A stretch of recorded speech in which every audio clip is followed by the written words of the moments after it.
Okay, it's the Wednesday evening edition of Weather for Weather Geeks. It's going to be another long video tonight, so buckle up. We've had some long videos this week, but there's so much to talk about in terms of what has happened, what's about to happen, and some details that I haven't talked about just yet as far as the rain goes. There's only so much we can say about rain, but we haven't run out of things to talk about just yet. I can find stats for just about anything, and wanted to show you the rainfall totals through today's date for June of 2019. Of course, everyone has seen way too much rain across Ohio and western PA. It has been a little bit worse from Cincinnati on south and west, where some places have seen about a dozen inches of rain since the beginning of the month. Now, when we look at our local totals, again, everywhere, everyone's been above average. The lowest totals for the month of June have been in central and eastern Columbiana County from Lisbon to East Palestine. But for the rest of our region, once you get into some of these deeper reds, I mean, we're talking about 6, 7, 8 inches of rain pretty easily. And thanks to the flooding from 2 weeks ago, perhaps the highest totals overall are from around Kinsman to Greenville and across the northern tier of Mercer County.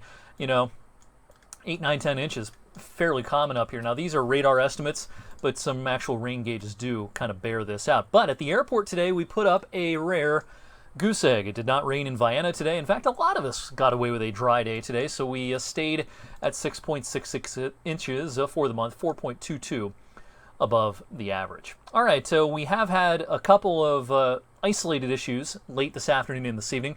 Downpour popped up over Columbiana County.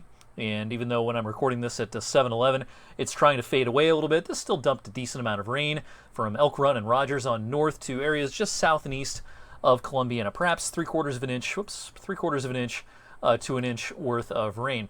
The Weather Service just expired a flash flood warning that was out for southern and southeastern Lawrence County. There was some flooding problems earlier around Elwood City, and there was a quick inch or so worth of rain in a pretty short amount of time, with some nearly stationary tropical downpours earlier on. Again, as of 7-11, the last of that Columbiana County cell is now pretty close to the Mahoning Columbiana County line, and it's trying to rain itself out a little bit, but still a quick downpour.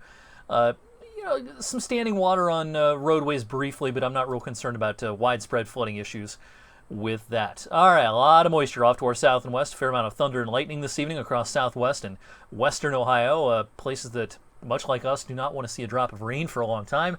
It's going to be a long night for parts of the Buckeye State, and eventually a lot of that's going to track our way. In the meantime, severe weather remains an issue for parts of the middle of the country. A couple of severe thunderstorm watches and a tornado watch out for parts of northern Texas and Oklahoma, including the Dallas-Fort Worth area. All right, most of us are dry over the next handful of hours, but as we head into the overnight, you're going to hear the pitter-patter of raindrops on your windows in most spots. Any of this could be heavy. And this will be the case late tonight and tomorrow. It's not going to rain the entire time, but when it does rain, the potential is there for some tropical downpours. Early morning risers on Thursday. There might be a little bit of a lull here. Again, I don't think it's going to rain every hour of the day tomorrow. There's going to be intervals of dry weather, but there's also going to be some intervals where it pours rain. As we get into the afternoon, this front slips in. This could be another time when we see an uptick in the shower activity, maybe some thunder, but kind of like we had earlier on this week. There may not be a lot of thunder and lightning with this. It might just be some hard tropical showers in some spots. The showers will fade away then later in the evening. No surprise, we have a medium risk of flash flooding across all of eastern Ohio and western PA tomorrow. The atmosphere really loaded up with moisture from the ground up several thousand feet. It's more like a Miami or Fort Lauderdale or Tampa or Orlando air mass. A lot of moisture to be wrung out by these showers over the next 24 hours or so. Now, how much rain are we talking about? Now, here's the usual caveat. This is going to be maybe an average. You can see there's decent model agreement here of about an inch. But that's, there's going to be probably pretty big variances across our area. Not going to be surprised if someone gets an additional 2.5 inches of rain if you're unlucky from late tonight through Thursday. Now, that might be kind of the exception. That could be kind of an isolated thing, but I can't rule it out. But for the most places in our TV viewing area, 3/4 of an inch to an inch worth of rain, pretty likely over the next 24 to 36 hours. Now, this may take a minute to load up, but I wanted to show you the current river levels across Ohio and western parts of Pennsylvania as well. Everywhere where you see a yellow or orange dot, that means the river levels are near flood stage or actually into minor flood stage. So from the Mahoning River back through the Tuscarawas River, the Muskingum watershed, heading back into western Ohio. There's a lot of rivers that are running pretty high, so there's going to be more problems around those rivers, I think, over the next 24 hours or so, and even extending into Friday, even though Friday is going to be a nice day. I'm not going to be surprised if we get put under a flood warning for areas along the Mahoning River in Trumbull County. At Leavittsburg, we're forecasted to reach a crest of 10.2 feet on Friday. Even though it'll be a sunny, beautiful day, the river probably crests on Friday, and 10.2 feet is just a little above flood stage. It's not going to be a major flooding situation unless you get under several downpours, and that's the sort of thing we can't forecast more than a couple of hours ahead of time. But with the expected amount of rain on average, we might get into minor flood stage for the Mahoning River, expecting same idea, Eagle Creek and the usual places in southwestern Trumbull County. If you live near Eagle Creek and it's been running high lately and you see a lot of flooding problems frequently in that area, anytime we have too much rain, might expect that same thing over the next couple of days. Not real concerned about actual severe weather here locally, and what I mean by that is damaging winds and hail on Thursday. The day 2 severe weather outlook, that of course would be Thursday into Thursday night, shows an enhanced risk, or I should say a low-end risk and a slight risk of severe weather from roughly I-79 on east. Not real concerned about that here. It's all about the rain and the flooding around here. But boy, what a beautiful day coming up on Friday. The sun will be out, the dew points will be lower, it'll be perfect outside. Remember last Friday how great it was outside? It's going to be just like that this Friday. And actually, I've taken the rain out of Saturday's forecast now, as it now looks like showers will stay off to our west as we kick off the weekend. By the way, summer begins on Friday. Astronomical summer, that is. Meteorological summer, of course, started on June 1st. Boy, does this map look nice. This is the 8 to 14 day precipitation outlook. What I want to tell you about the longer range is this. I think we're going to have a hard time getting sustained heat. I think it's going to be a warmer pattern, but sustained heat, a lot of middle and upper 80s, classic midsummer heat and humidity, we're going to have a hard time sustaining that for a while. Like I said, I do think it's a warmer pattern, but a hot pattern, no. Precipitation-wise, I do think we're going to start busting out of this relentless pattern we've been in lately. I think tomorrow is kind of the grand finale of that. Now, of course, after tomorrow, it's going to occasionally rain, including maybe Sunday and perhaps early next week as well.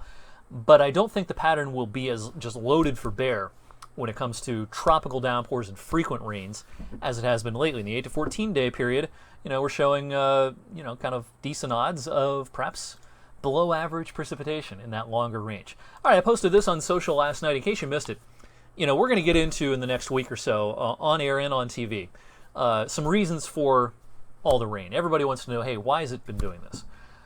This is just one of those reasons. There's some global patterns that are to blame here. Some of them are naturally occurring, and some of them may be influenced by the changing climate. One of the things that we can point to as a reason for all the rain, a negative NAO. What does that mean? NAO means North Atlantic Oscillation. What that means basically is that an area of high pressure has been parked just south of Greenland. Now, when we talk about the NAO in wintertime, anytime we see that negative NAO and a high pressure system here, that means increased odds for snow and cold in the east. Well, at this time of the year, of course, it's not snow and cold, but it is an active storm track across the eastern part of the country. So with this kind of pattern in concert with what else is going on, including a weak El Nino and things like that, frequent storms have been occurring all spring and early this summer across the Midwest into the eastern U.S. In fact, that NAO has been in record territory since the beginning of May, and actually it is going to be pretty strong all the way through at least next week. You may have seen on the news remarkable pictures from Greenland. They had just an amazing heat wave there about a week or so ago. A lot of melting, and I touched on this a little bit last night. We started getting into some of the climate change discussion here, but when it gets really warm in the Arctic region, and we've seen a lot of loss of sea ice in the last handful of years, it's way below average. That's starting. It's starting to be proven that does things to the jet stream, and namely what it does, the research is showing, is that it makes the jet stream buckle and become much wavier, and a wavier jet stream tends to lead to more stagnant weather patterns. Now that includes both wet patterns and dry patterns, as well as hot patterns and cold patterns. In other words, extreme patterns tend to not just come and go quickly, they tend to get stuck for a while. We're seeing this in parts of Europe and Asia, we're seeing this in the Arctic, and we've seen this in North America as well. So that's, kind of we're dovetailing a little bit into climate change there, but a naturally occurring thing, the NAO, partly to blame for all the wet weather. We're going to get more into this over the next week or so. Like I said, more explainers coming up, more of the why we have been stuck in this pattern for so long. All right, that'll do it for tonight. Long enough video, up over 10 minutes. Thanks for sticking with me. I'll see you back here on Thursday.